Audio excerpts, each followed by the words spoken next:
Welcome to Resource PNG. We begin this program with an update on Oil Search's bid to acquire Interoil. On Monday this week, Interoil announced to the market that the company had received what it termed as a superior proposal from ExxonMobil to acquire Interoil. Here is an update on what has transpired so far. On May the 20th, Oil Search announced its bid to create Papua New Guinea's first major independent oil and gas company. This was to be done through its proposed acquisition of Interoil. I suppose the first thing, this has been part of a long-term strategy to build our business in PNG and to further build and cement our position as a regionally significant LNG supplier. The actual transaction goes back probably 6 or 7 months when we were looking at ways of building and reinvesting our revenue streams in PNG. And a standout for us was the potential synergies that we could see between bringing together Interoil with Oil Search and what it would mean in terms of developing Papua LNG, but also potential cooperation between PNG LNG and Papua LNG. Obviously, over the last couple of weeks, that's obviously grown in intensity. We've done a substantial amount of work, and then with Interoil, a significant negotiation to get to where we are today. And where we are is we think we've got a deal that's fair for Oil Search shareholders, fair for Interoil shareholders, and gives them the upside of future development of value for Oil Search, but also a cash payment and potential cash payments related to further reserves that are found in the Elk Antelope field.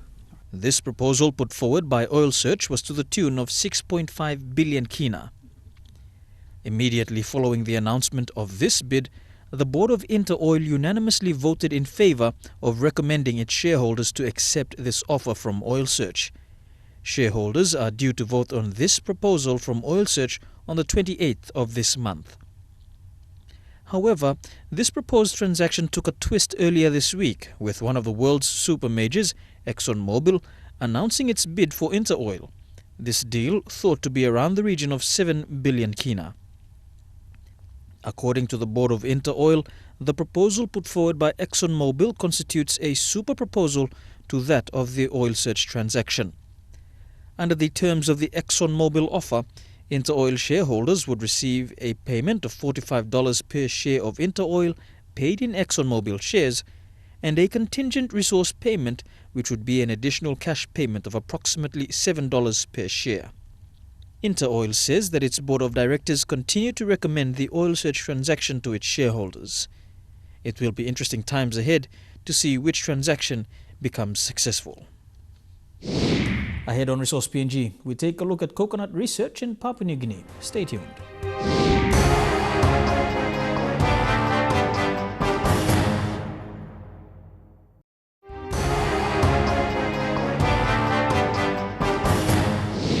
Welcome back to Resource PNG. You may remember that in our last episode, Resource PNG was given an opportunity to accompany officials from Coconut Industry Corporation on their recent field visit to the Momase region. After a one-day visit to EMTV Province, the KIK delegation then headed to Madang Province, their first stop, the CCIL research station at Murnas.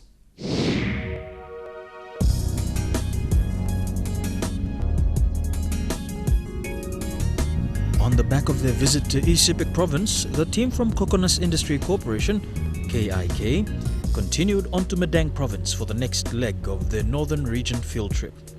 Their first stop, the Stewart Research Station at Murnas. This centre is the heart and soul of coconut research in Papua New Guinea. The importance of this facility has been magnified, especially with the onset of the dreaded Bogia coconut syndrome, which has affected a large part of coconut plantations in this part of the country. According to KIK's Alan Aku, this facility forms the front line in the fight against diseases which threaten the coconut industry in the country. Two important programs that will come in is the focus on BCS research. The Bogia coconut syndrome research will be based here. So we're going to build capacity on doing specific research on the phytoplasma that is present in Madang. The facility also plays host to the only coconut gene bank in Papua New Guinea. We have about 57 thereabout both tolls and dwarfs that are kept in the collect field gene bank here. And so as we go, if you see these signs down the road here, the names will tell you from where they are collected. So whether it be from Kerawat or from West Sepik, the names will tell you. This plantation is crucial to research efforts in improving coconut yields, as well as the all-important resistance to diseases which could otherwise prove disastrous to this industry. Many people say it's a sunset industry, but it takes people with vision, with determination, commitment. We can build this industry up, and the industry for me is a sleeping giant. And if we continue to push the SME into producing high-value coconut products, we're going to build this industry up and help our people improve their livelihood. More on what the Stewart Research Station does will be featured on Resource PNG in the coming weeks. Don't go anywhere. After these messages, we take a look at how Kakar Island has become a leader in coconut innovation. Stay tuned.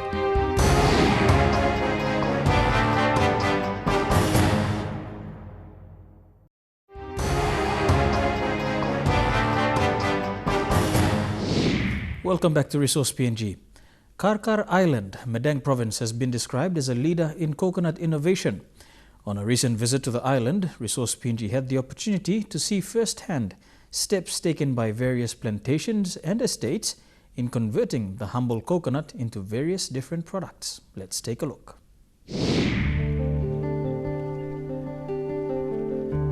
After visiting the CCIL research station at Mornas, the KIK team continued their journey onto Kakar Island.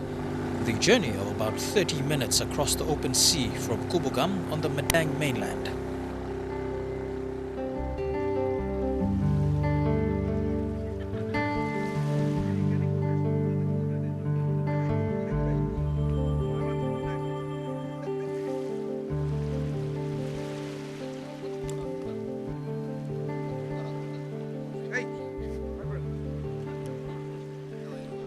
But once again, welcome to you all. Let's go and do something. Kakar Island has long been known as a major contributor to the coconut industry in Papua New Guinea.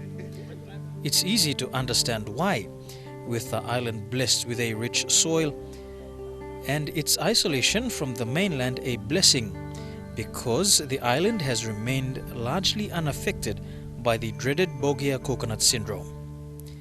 This has also allowed the island to become a leader in diversifying into different coconut products.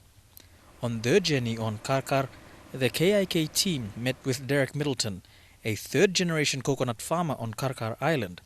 His family runs Kulili Estate, one of the largest on the island. We're actually third-generation farmers on Kakar in copper and coconut and cocoa, I should say.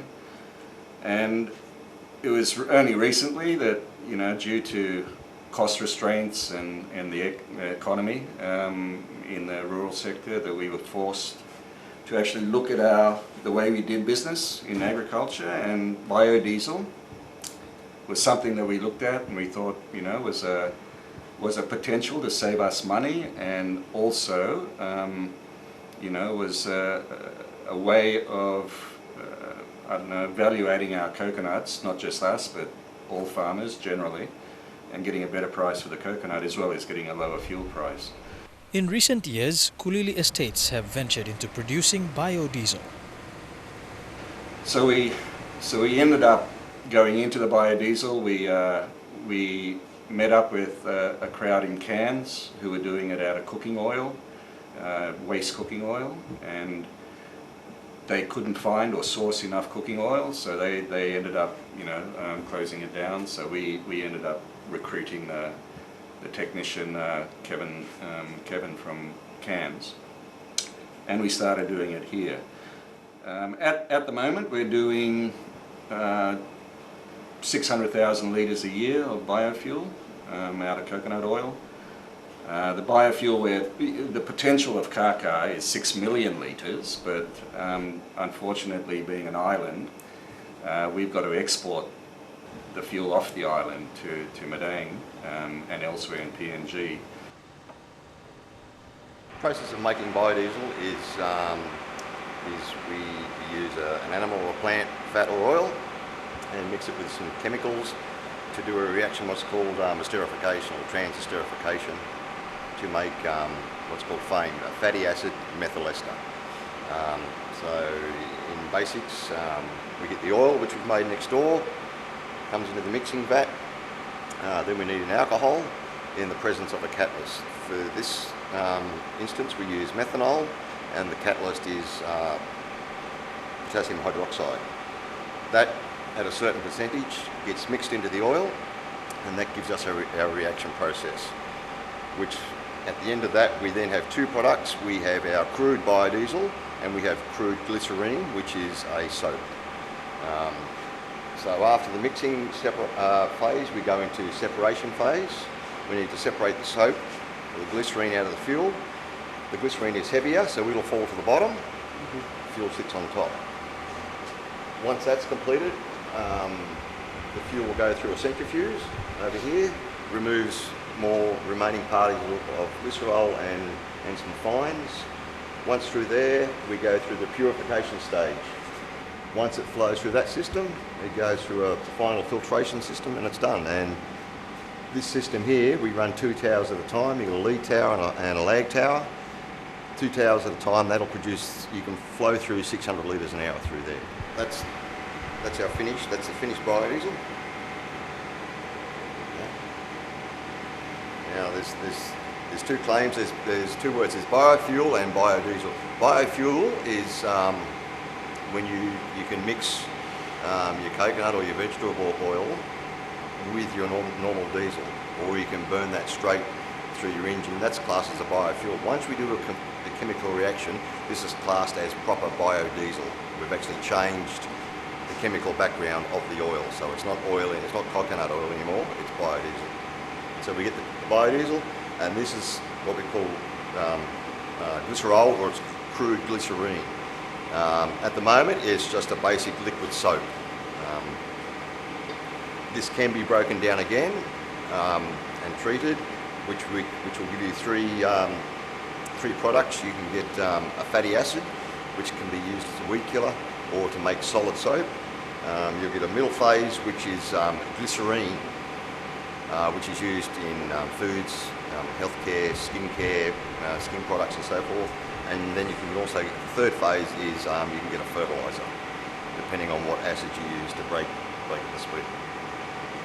So out of the coconut we get the three products. We get the fuel, we get the copra meal, which is on-sold as cattle feed, and we get the soap. This move into producing biodiesel has allowed Kulili Estate to become self-reliant, something which is important for an island community such as Kakar. Now we're getting a very good product and we're downgrading it by smoking it into copra, then we're exporting it. And it's a stupid way of doing coconuts. It's such a good product. So this way, it's one way of value adding it, so you're actually improving it rather than downgrading the coconut. And by doing that, you're offering the farmer 50 to 70% more for his coconut. You're also offering a cheaper fuel at the end. It's about 15 to 20% cheaper as of today's prices, which are quite low anyway. So you're getting it from both ends. You're getting a better price for your product, for your raw material, and you're getting a cheaper fuel. And most people on the island have a PMV or some need for the fuel. So it works both ways. Another family, the Salum family, also has a long history of coconut production on Kakar Island. For Chris Salum, a fourth-generation coconut farmer, the move into producing products such as virgin coconut oil is exciting as it adds more value to coconuts. The next logical step for us is virgin coconut oil, VCO. It's currently one of the trending high-value products that come from coconut. The economical benefits for coconut growers with VCO is evident in, I think, the export prices at the moment. Coconut oil made from copra, you have the economic value, the commercial value of a single nut is, I think, 40 toya. If you use the same amount of same coconut to make virgin coconut oil, that value pushes up to about a kina, and that's a 60 toya difference. It might sound small, but when moved in mass, it's a very big difference. And the work and energy put into it isn't as labor intensive as copra, so and as well as the time span needed to make VCO.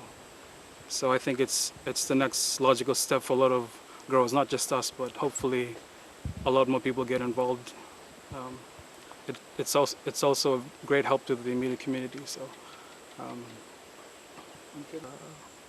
we're securing funding for facilities, infrastructure, but from the experience of others,